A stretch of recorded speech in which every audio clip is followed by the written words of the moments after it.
Zdravím. V tomto videu by som vám chcel ukázať, ako si upraviť model do hry Farming Simulator 2011. Poďme na to.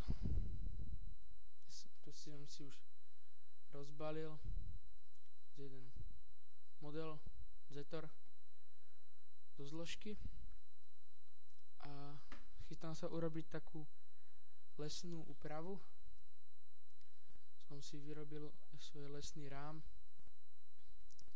a ukážem vám, ako si takto to upraviť.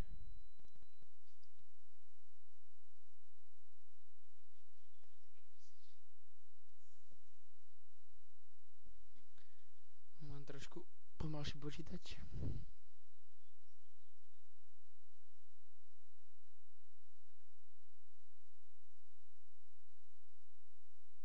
No, dobre. Najprv si musíme tuto vybrať inú kameru, aby sme nerozhádzali náhodou tí, čo sú v hre. Takže môžeme ísť na to. Ja si najprv dám dole blatníky z predných kolies. Tu si ich nájdeme. Vymažeme. Druhý. Tak.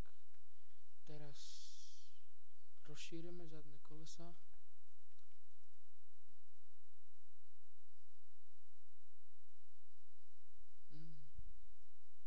Toto X-ko býva vždycky šírka na kolesách.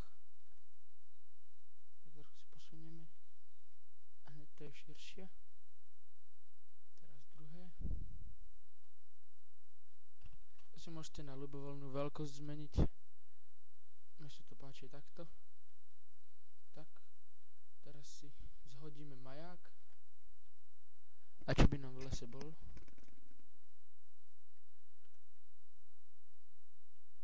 Tak.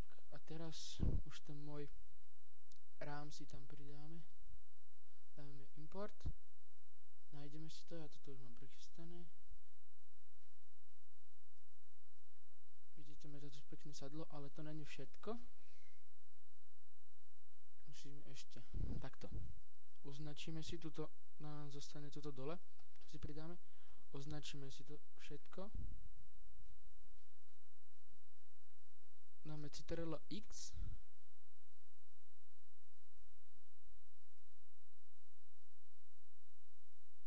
To sa nám pekne vysvieti. A dáme Ctrl V. No a už ho máme pekne toto medzi tými ostatnými vecami toho traktoru v tom zozname. Takže teraz by to malo byť OK. Keď budú nejaké sťažnosti, tak píšte do komentárov. A díky za pozornosť.